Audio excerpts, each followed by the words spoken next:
આપણી સાથે વરિષ્ઠ પત્રકાર જગદીશભાઈ મહેતા જોડાયા છે. સર, છેલ્લા કેટલાક દિવસથી ખેતરમાં વીજળીના થાંભલા નાખવાના લઈને ખેડૂતો અવાજ ઉઠાવી રહ્યા હતા.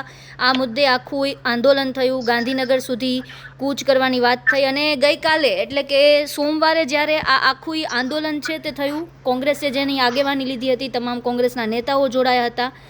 સર, હજુ આ આંદોલન લઈને, રેલી લઈને લોકો ગાંધીનગર પહોંચે તે પહેલાં જ રોકી દેવાય, આખો આપણે મુદ્દો જાણીએ છીએ. સર, હવે શું લાગે છે, આગામી સમયમાં ખેડૂતોનું આંદોલન મોકૂફ રહેશે કે શું? અને બીજું નંબર કે સરકારને આ આંદોલનથી ભોગવવું કેટલું પડશે? કઈ નહીં, સરકાર તો હવે લાભ લેશે. બે બિલાડી ઝઘડે ઉંજડા ભાઈ વાંદરો જે છે ને એ જ ફાવે. સરકાર હવે આ વિપક્ષમાં કોઈને ભરોસો રહે નહીં. કોંગ્રેસ થી માંડીને આમ આદમી સુધીમાં એ પતી ગયું. હવે સરકારની જે છે એ એક્ટિવ થશે આખી લાઈન, અને એક્ટિવ થશે એટલે રસ્તો કાઢશે બુદ્ધિપૂર્વક. અને રસ્તો તો મેં તમને આની પહેલાની ચેનલમાં તમારી સાથેની વાતમાં કરેલું. સરકારે 100% ખેડૂતની વાત સાંભળવી પડશે ને પડશે. હવે રસ્તો નીકળ, કારણ કે ખેડૂતો સાચા છે ભાઈ. ખેતર એનું અને થાંભલા તમારા, એવું તો ક્યાંય હાલતું છે ગમે ત્યાં નાખી દો, એ તો સ્વાભાવિક દુનિયાને કોઈ પણ માણસ થઈ તો ખબર પડે. એટલે જે અત્યાર સુધી બાંધી મુઠ્ઠીએ ચાલતું હતું એ હવે ઉઘાડું થઈ ગયું. એટલે સરકારે રસ્તો કાઢવો પડશે, પણ સૌથી વધુ એને મદદ કરી વિપક્ષોએ. આમ આદમી પાર્ટી ને કોંગ્રેસ અંદરો અંદર જસ લેવા હાટું, એકબીજાને પાડી દેવા હાટું જે એને મથામણ કરી, એમાં આખું સત્યાનાશ થઈ ગયો આંદોલનનો. છેલ્લા કેટલાક સમયનું શાયદ આ સૌથી મોટું અથવા સીમા ચિહ્ન રૂપ એવું એક આંદોલન થવા જઈ રહ્યું હતું.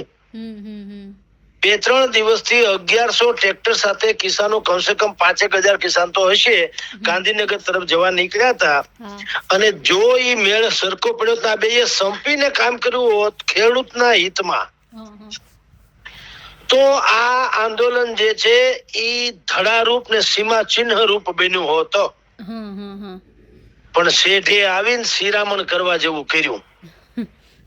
ગામડામાં શેઠે આવીને શિરામણ એટલે અહીંથી ઘરેથી ભાત લઈને નીકળે કે ભાઈ ખેતરે જે કામ કરતા હોય ને ભાઈ તમે ન્યા જઈને જમી લેવો. એ ખેતર સુધી ભૂગો, શેઠે ભૂગો, તને ભૂખ લાગે ન્યા શિરામણ કરી લીધું. તો મતલબ એમ તમે 19 સુધી ભૂગ્યા અમદાવાદના, ન્યા સુધી બધાએ પેટ મેલાય કયો તો પેટ મેલાય, અને દાદા રીંગી નીતિ કયો તો ઈ, પણ અમુક વસ્તુ ખેડૂતોથી અજાણ રાખી. ગાંધીનગરમાં 2 દિવસથી 144 ની કલમ લાગુ કરવામાં આવી હતી. એ વાતની કિસાન નેતાઓને ખબર ન હોય એવું કોઈ માને નહીં. પણ ઈ કોઈએ કીધું નહીં કે ભાઈ ન્યા આપણે ગાંધીનગર જઈ શકીશું નહીં. બોલો, અડધે પરધે સુધી જવાશે, જશું તો ધક્કો ખાય. પણ આ લોકોના મનમાં, એટલે કોંગ્રેસ હાઈકમાન્ડના, એમાં પાલભાઈ નથી આવતા. પાલભાઈ ને ભલે ખબર હતી, એટલો એનો વાંક તો છે જ, પણ પાલભાઈ નો જે સમર્પણ, પાલભાઈ ની મહેનત, એની નિષ્ઠા, એમાં કોઈ સંશય નથી. આખું આંદોલન ઉભું તો એના થકી થયું એમ કેતો છે. એનો એકમાત્ર દોષ અગર હોય તો એ છે કે એને પણ આ વાત જાહેર ન કરી કે ભાઈ ત્યાં આપણને જવા દેવામાં નહીં આવે. પણ બધા અહીંથી વાસ્તે ગાસ્તે નીકળ્યા. 2-3 દિવસથી ટ્રેક્ટરો હાલતા હતા ગુજરાતની ધરતી ઉપર. 10-15 હજાર રૂપિયાના પેટ્રોલ બાળીના ખેડૂતો ન્યા શેઠે પહોંચ્યા, માઠા વાવડ મળ્યા કે ભાઈ હવે આપણને ગાંધીનગર જવા દેવા નહીં આવે, હાલો આપણે બાજુના ઓગણજમાં અહીંયા કોંગ્રેસની સભા છે એને ભાષણ સાંભળીએ. હવે તમે જુઓ, આ કેવું પ્રી પ્લાનિંગ હતું. કોંગ્રેસ એમાં જરાય બચાવ કરી શકે તેમ નથી. અહીંયા સભાનું આયોજન ને આખું બધું, કારણ કે મંચ ગોઠવાઈ ગયો, ખુરશી ગોઠવાઈ ગઈ, એ પણ કવર વાળી, વ્હાઈટ કવર વાળી ખુરશી ગોઠવાઈ ગઈ, માઇક ગોઠવાઈ ગયા, સ્ટીરિયો ગોઠવાઈ ગયા, લાઇટ ગોઠવાઈ ગઈ, બધું જ ગોઠવાઈ ગયું. પોસ્ટર, બેનર, પોસ્ટર, તો ટૂંકમાં તમે તો પહેલેથી તૈયારી કરી જ હતી. એને કે ઈ તમે કિસાનોને કીધું કેમ નહીં? હાલો ગાંધીનગર, હાલો ગાંધીનગર એમ કરીને અહીંથી આખું ધામોચડું તમે કયો તો ઉપાડ્યું, અને રીતસર વણજાર લઈ ગયા, અને ન્યા ગયા પછી પાના ખોલ્યા. અને એવા પાના ખોલ્યા કે એની લાગ જોઈને મોરબીના પંકજભાઈ રાણસરિયા જે આમ આદમી પાર્ટીના છે એને બરાબર મોકો જોઈને ઘા મારી લીધો. હવે નહીં શું કામ ન મારે, હું તો એમ જ કહું. ઈ મારો બધા અત્યારે બધા એને જાહેરમાં કહેતા હોય કે ગદ્દારી કરી કે ધિકાર છે ફિકાર છે. અરે ભાઈ બુદ્ધિશાળીનો દીકરો, તમારામાં અક્કલનો છાંટો નતો, વિરોધ પક્ષ શું કામ કહે? તમે નબળો દડો ફેંકો અને વૈભવ સૂર્યવંશીને કહો કે છક્કો ન ફટકારે, એવું બને? તમારો દડો જ નબળો, ઓલો તો હબળામાં મારે છે પણ નબળો હોય તો મારે જ ને. તમે આવું પાપ કર્યું શું કામ? કે તમે કિસાનોને કીધું નહીં કે ગાંધીનગર જવાશે નહીં, એને બદલે અહીંથી આખે આખું વાવાઝોડું ઉપાડ્યું જાણે હું કરી લેહો. અને તમારી જાણ ખાતર બેન, આખો આમ જુઓ ને તો આયામે ખોટો હતો. એટલે ગાંધીનગરમાં તમે 1000 ટ્રેક્ટર લઈને જાઓ કે 5000 ટ્રેક્ટર લઈને જાઓ, એમ કઈ ફાટી પડે કે નીતિ નિયમ એવું છે બંધારણમાં, ડોક્ટર બાબા સાહેબ આંબેડકરના બંધારણમાં એવું લખ્યું છે કે ભાઈ જો ગમે એ કાયદો તમે કરો, 1000 ટ્રેક્ટર આવે એટલે કાયદો બદલાવી નાખવાનો, તો ઠીક છે. એટલે 1000 આવે કે 5000 આવે તો પોલીસ ને બોલાવીને ભાઠાવાળી કરીને પાછા મોકલશે, પછી જે થવું હોય થાય. અંતે થયું કે નહીં એવું? હીરો ઘોઘે જઈ આવ્યો, ડેલે હાથ દઈ આવ્યો. ન્યા સુધી ગયા, કાંઈ કરતા કાંઈ ન થયું, એમને મંદાય પાછા વળ્યા. અને પંકજભાઈ રાણસરિયાએ ટીવીમાં ડિબેટ આપીને પોતે બોલ્યા કે ભાઈ તમે, એટલે કે કોંગ્રેસે ઈ વાત છુપાવી કે ગાંધીનગર જવાશે નહીં, અને અહીંયા ભાષણ માટે મંચ તૈયાર કર્યો. એ તમારા ભાષણ સાંભળવા ખેડૂત આવ્યા છે અને ખેડૂતનો વાત ગળે ઉતરી કે વાતે સાચી.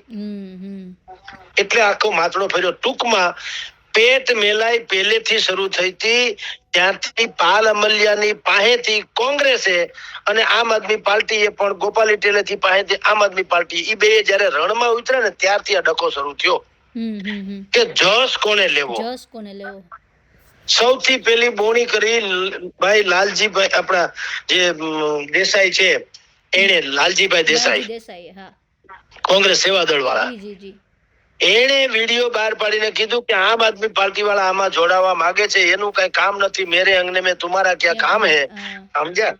અને અમે આ બધી મહેનત કરી છે, તૈયાર ભાણે તમે આવી પડતા નહીં, લ્યો હાલો. ઈ કર્યું એટલે ગોપાલભાઈ થી માંડીને ઈસુદાને પણ વિડીયો બહાર પડ્યા કે ભાઈ ધૂળ પડી, તમ તારે મજા કરો, જાઓ તમે કરો, બીજું હું, અમે નહીં આવીએ. બરાબર, ઈ અમે નહીં આવીએ એટલે ગોપાલભાઈ ના આવ્યા, ઈસુદાન પંકજ રાણસરિયા તો આવ્યો ને, ઈ કે હું તો ખેડૂતનો દીકરો છું.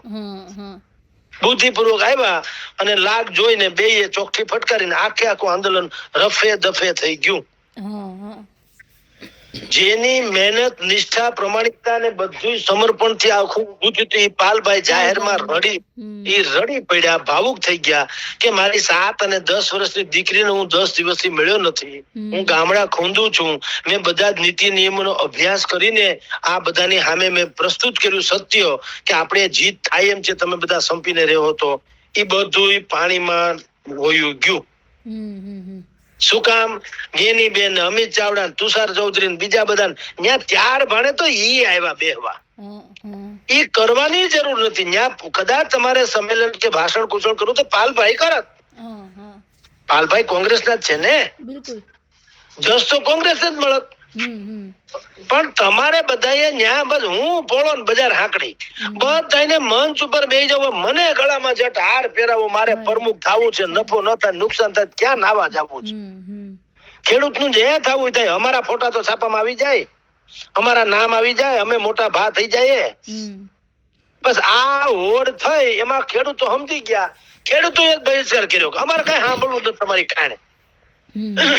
એટલે ખેડૂતો એ ન આવ્યા, એવું 10,000 ની મેદની હમા એવડા મેદાનમાં 100 માણસો માંડ ઉભા રહ્યા. એટલે નેતાઓએ ભાષણ કરવાનું બંધ કરીને બુદ્ધિપૂર્વક હાલતી પકડી કે આ તો આબરૂ જાહે. એટલે જેની મનસા મેલી હતી એ બધાને ન્યાય બધું મળી ગયું, પરચો પણ, અને ખેડૂતો પાછા આવ્યા. એટલે આ થઈ ગઈકાલની જે કઈ સત્યાનાશ થયું એની વિગત.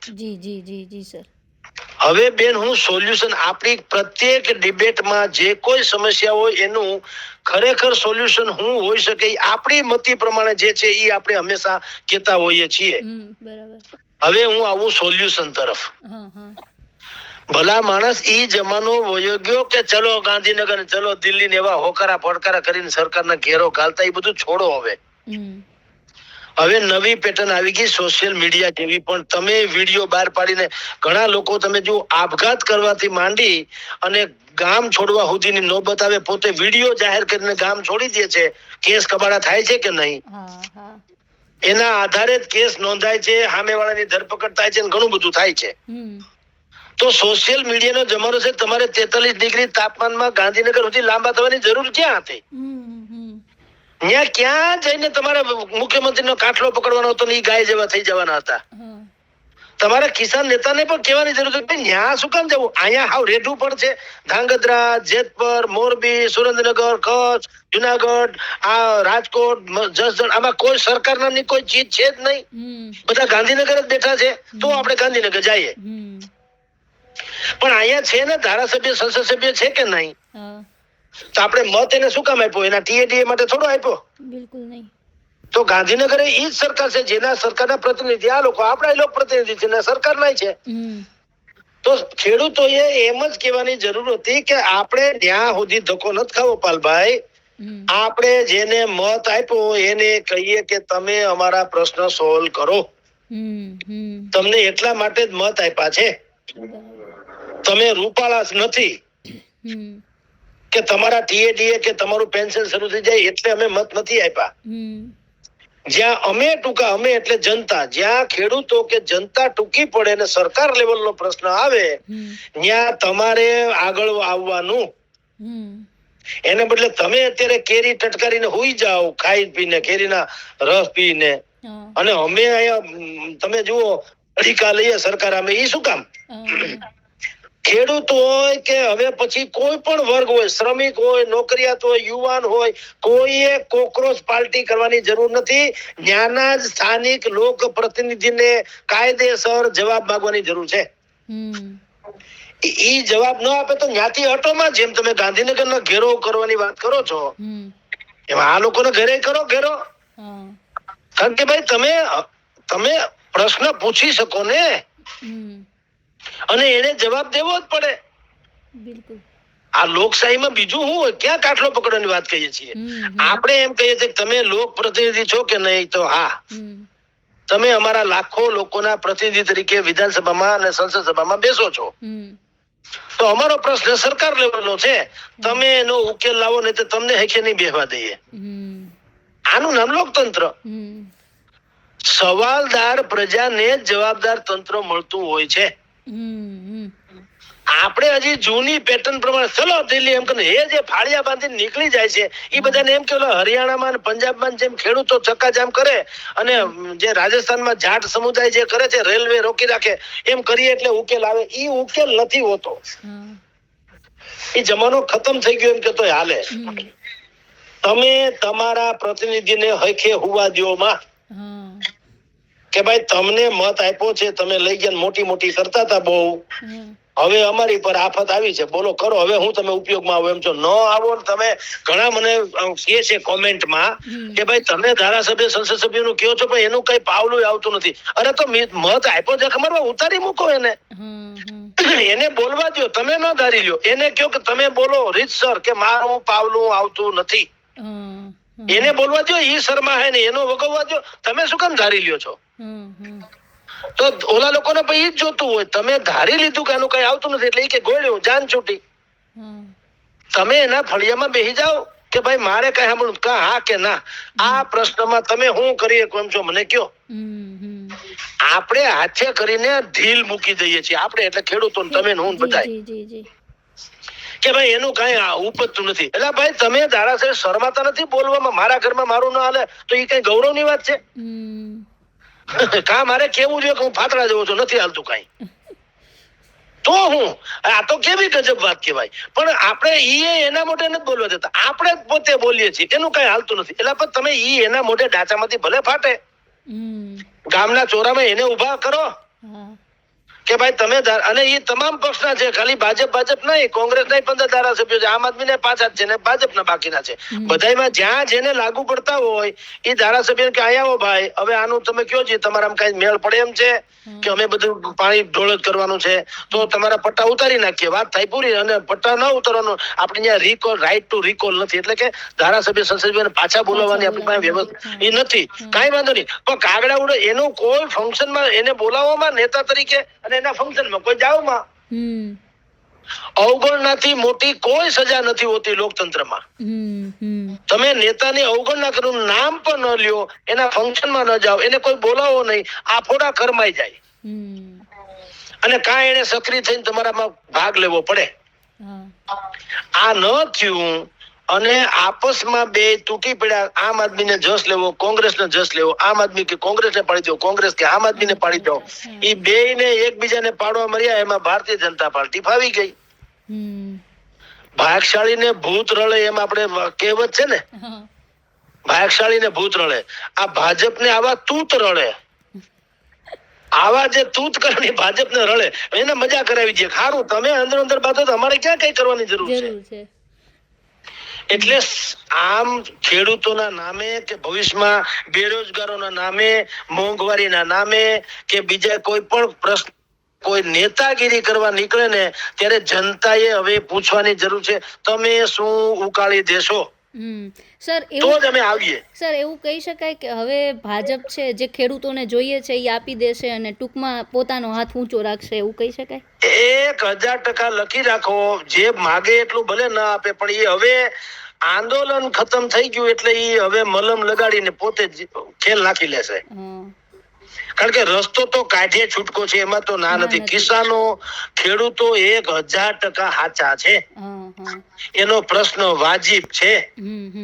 બળજબરી થઈ રહી છે, કાયદાનું ઉલ્લંઘન થઈ રહ્યું છે, કેન્દ્ર સરકાર ને રાજ્ય સરકારના નિયમોનું પણ તિત્તર બિત્તર કરીને આ લોકો એસી તેસી કરી રહ્યા છે. એ 1000% સાચી વાત છે. આ અત્યાર સુધી બંધ હારી જતું તો એ આ આંદોલનને કારણે કમસે કમ ખુલ્લું પડી ગયું, એમાં ના નહીં. એટલે એમાં કોઈ પણ ભોગે સરકારે રસ્તો કાઢે છૂટકો છે, શું કામ ન કાઢે? સરકારને પણ મદારીના કોથળા જેવું કાળો કાઢો કે કાબરો, એને તો મનોરંજન કરાવવું છે અથવા તો લોકોને રાહત આપવી છે, મત જીતવા છે. હવે આ બે બધાએ લડી લીધા, કાયદા કાનૂનની રીતે પણ કિસાનો કેટલા સાચા છે ખબર પડી ગઈ. હવે બુદ્ધિપૂર્વક નો ખેલ સરકાર પાડી અને વચ્ચેનો રસ્તો એવો કાઢશે કે વળી પાછા તમે ને હું થોડા સમય પછી ભારત માતા કી જય વંદે માતરમ ગુંજતા સાંભળશું. તો વિપક્ષોને માત આપવામાં ભારતીય જનતા પાર્ટીના કુદરત જ ખપ લાગ્યો. અંદરોઅંદરની જે હુસાતુસી થઈ, આ ઈગો ક્લેશ જેને કહેવાય ને, અહમનો ટકરાવ અને જસ લેવાની જીજીવિષા, એને કારણે સત્યાનાશ થઈ ગયું. અને આ ખેડૂતોનો પણ આટલો આર્થિક નુકસાન થયું. 10,000 નું પેટ્રોલ બાળીને 3 દિવસે આવતા હતા, એને બિચારાને વળી પાછા વિલા મોઢે પાછું આવવાનું થયું. હવે ભારતીય જનતા પાર્ટી એનો તોડ કાઢશે. એનો પણ આ વ્યવસાય છે ને, એ તો જાણે જ છે. હવે 5 જણા ડાયા માણસોને મોકલીને બુદ્ધિપૂર્વક ખેલ પાડશે અને કહેશે કે ભાઈ ખેડૂતોના ખભે બંદૂક મૂકીને જે રાજનીતિ કરવા નીકળ્યા હતા એ લોકોના ચહેરા ઉગાડા પડી ગયા. હવે સરકાર તરીકે અમે તમને કહીએ છીએ કે આટલું ફલાણું પણ કા સમિતિ નીચે રચે ને કા 5-50 ખેડૂતને ભેગા કરીને 5 રૂપિયા વધારી દે. પણ કરે છૂટકો તો છે જ, નહીં કરે તો સરકાર પણ આ તક ગુમાવશે. એ પણ તમને કહી દઉં, સરકારે અત્યારે ડેમેજ કંટ્રોલ જે છે, ડિઝાસ્ટર મેનેજમેન્ટ ની જેમ કામે લગાડવું જોઈએ. જો 30મી જૂન પાછી ડેડલાઈન આપવામાં આવી છે કે 1 જૂન 30મી જૂન 30મી જૂને ચક્કાજામનું આંદોલન જે કરવામાં આવ્યું છે એ પણ વિરોધ પક્ષ વાળાને વધુ બદનામ કરશે, લખી રાખો. એટલા માટે કે ચક્કાજામ દરેક શહેરોમાં કરવાનું કીધું છે. તો ભલામણ હેરાન કોણ થાય? પ્રજા, જનતા. નિશાળે જનારા છોકરા, હોસ્પિટલે જનારા દર્દીઓ, કામ ધંધે જનારા તમારા મારા જે મિડલ ક્લાસ ના લોકો, આ બધા હેરાન થવાના છે. તો આ થાંભલા આપણે નાખ્યા છે, આપણે પ્રજાએ કોઈ થાંભલા નાખ્યા હોય તો કયો? થાંભલા પ્રજાને શું કામ હેરાન કરવી જોઈએ? એટલે ચક્કાજામ નો વિરોધ પણ ભયંકર થશે ને વિરોધ પક્ષ જો એ ચાલુ રાખશે તો વધુ આબરૂ એની ગુમાવશે. ચક્કાજામ ન કરાય, તમારે લોક પ્રતિનિધિ થી માંડી અને સરકારના જે તંત્ર વાહકો છે અથવા તો ગૌતમ અદાણી છે એના ચક્કાજામ કરાય. અદાણીના ઘરની ફરતે ચકાજામ કરાય, વાંધો ન હોય તો. અને ખાસ સરકારી પ્રતિનિધિઓ, લોકતંત્રના પ્રતિનિધિઓ, ધારાસભ્યો, સંસદ સભ્યો, એને કહેવાય કે ભાઈ તમે આ કરો, કા અદાણીને કહેવાય. પણ તમારે જનતાને શું કામ બાનમાં લેવી જોઈએ? હું તો એમ કહું, એકેય જનતા, સામાન્ય કોઈ પ્રજાએ નથી કીધું કે ખેડૂતોનું આંદોલન ખોટું છે, એવું કોઈ નથી કહેતા. બધાય કહે છે કે ભાઈ ખેડૂતોની માંગ વ્યાજબી છે અને સરકારે એમાં ધ્યાન આપવું જોઈએ. તો એમાં તમે ચક્કાજામ કરો તો પ્રજા હેરાન થશે. એટલે આ લોકોની જે માનસિકતા છે જૂનવાણી રાજનીતિક રાજકારણીઓની, હવે એને તમારે બિલકુલ એને ત્યાગ કરવાની જરૂર છે. ખેડૂતોએ આપ મુવા વગર સ્વર્ગે જવાશે નહીં. તમારે તમારો ન્યાય મેળવવો તો તમે સ્વયં એક સરકાર જ છો ભાઈ સાહેબ. જનતામાં, આ લોકતંત્રમાં બીજું કોણ હોય? પ્રજાથી મોટી હાઈકમાન્ડ કોણ હોય? તમારે બેનરની શું જરૂર પડે? કોંગ્રેસ ભાજપની કોણે તમને નહીં હિલાવી દીધા? એટલે ખેડૂતોએ પોતાના લોક પ્રતિનિધિ, ધારાસભ્ય, સંસદ સભ્ય, જિલ્લા તાલુકા પંચાયતના અગ્રણીઓ, ભારતીય જનતા પાર્ટીના શહેર જિલ્લાના પ્રમુખો, આ બધાને ખેતરમાં લાવવાની જરૂર છે. બીજું કાંઈ કરવાની જરૂર નથી. એને કે તમે મારા ખેતરમાં આવો અને મને ન્યાય આ થયો કે નહીં મને બતાવો, એટલે વાત થાય પૂરી. ઈ કરો તો જ લોકતાંત્રિક વાતે થાય. તમારે એને મારવાય નથી, એને પોતાને સ્થળ ઉપર લઈ આવો અને એને કયો કે બોલો આ વળતર આપે છે કે નથી આપતા, તમે જોઈ લ્યો. આ સામે કંપની છે ને આ અમે છે, બોલો હવે શું કરવાનું થાય છે? ઈ ગવર્મેન્ટ ત્યાંથી જ પતી જશે. પણ ચલો દિલ્હી ને ચલો ફલાણે, ઈ જે મૂર્ખામી છે હવે કરવા જેવું નથી. કારણ કે એમાં અંતે જો આ થાય જે 19 માં થયું, ઈ હજારો કિસાનો લાખો રૂપિયાનું ડીઝલ પેટ્રોલ બાળી અને બિચારા વિલા મોઢે પાછા આવ્યા. ન રહ્યા ઘરના, ન રહ્યા ઘાટના. એટલે મેં તમને ઉપાય સૂજ્યો છે. 2 ઉપાય છે મુખ્ય. એક લોક પ્રતિનિધિઓને જ તમારે આ ખેતરમાં લાવવા પડશે અને એની ઉપર ઢોળવું પડશે કે તમે આનો ચુકાદો લઈ આવો. એક વાત. એટલે સરકાર આને ગોઠવણ કરવાની વાત છે ઈ. અને બીજું, તમારે બાકાયદા કાનૂની રાહે જ કરવું પડે. અમદાવાદમાં નાણાવટી થી માંડીને ડગલી સાહેબ જેવા જેટલા ખ્યાતનામ વકીલો છે, સારામાં સારી વકીલની પેનલ રાખો. જેટલા ખેડૂતોને જેટલા લાખો કરોડો રૂપિયાનું નુકસાન થાય છે, એટલી ફી તો નથી વકીલની. એક વીઘો જમીન 10-15 લાખ રૂપિયાનો થાય તો કેટલા વીઘા જમીન છે, કેટલા કરોડ રૂપિયાનો સત્યાનાશ થાય એમ છે. એના કરતા વકીલની ફી તો ઓછી છે. તો ઈ ફી આપીને વકીલને કયો ભાઈ તમે અમારો કાયદામાં પ્રમાણે લડો. હવે જો કાયદા પ્રમાણે સરકાર સાચી હશે તો ખેડૂતોએ ઝૂકવું પડશે, અને કાયદા પ્રમાણે સરકાર ખોટી છે, સરકારે ઝૂકવું પડશે. આ દેશમાં કાયદાનું શાસન છે ને. ટ્રેક્ટરનું શાસન નથી, પાલભાઈ આંબલિયાનું શાસન નથી, ગોપાલ ઇટાલિયાનું શાસન નથી, કોંગ્રેસનું નથી, ભાજપનું નથી. આમ જુઓ તો શાસન કાયદાનું છે. દરેકે કાયદાનું પાલન કરવું પડે. પણ તમે ઈ ટાઈપની ભીડ લાવો તો ને. તમે રોડ ઉપર ઉતરી જાવ, સરકારને શું ફેર પડી જાય? એર કન્ડિશન ઓફિસમાં હતા ને ફેરાન મજા કરે છે. સરકારે ઉતરવું પડે, તંત્રએ ઉતરવું પડે, એવી વ્યવસ્થા કરે. એનું નામ લોકતંત્ર. તો કાયદાનો વિકલ્પ ખુલ્લો છે અને લોક પ્રતિનિધિઓ પાસેથી જવાબ લેવાની વાતે મેં તમને કીધી. બે જ વિકલ્પ છે. બાકી કઈ ધોકા લઈને નીકળી પડવાની જરૂર નથી. એનાથી કઈ ઉકેલ નહીં આવે. અને આવા રેલી કાઢીને ભાષણ કુષણ, એનાથી પણ કાંઈ પણ ભૂંજો પાપડે કોઈથી ભાંગે એમ નથી. અંદાય પોતાની છબી ચમકાવશે પછી કોઈ પણ પક્ષ હોય. બિલકુલ સર, અમારી સાથે જોડાયા, તમામ વિગત આપી તે બદલ આભાર સર. નમસ્કાર.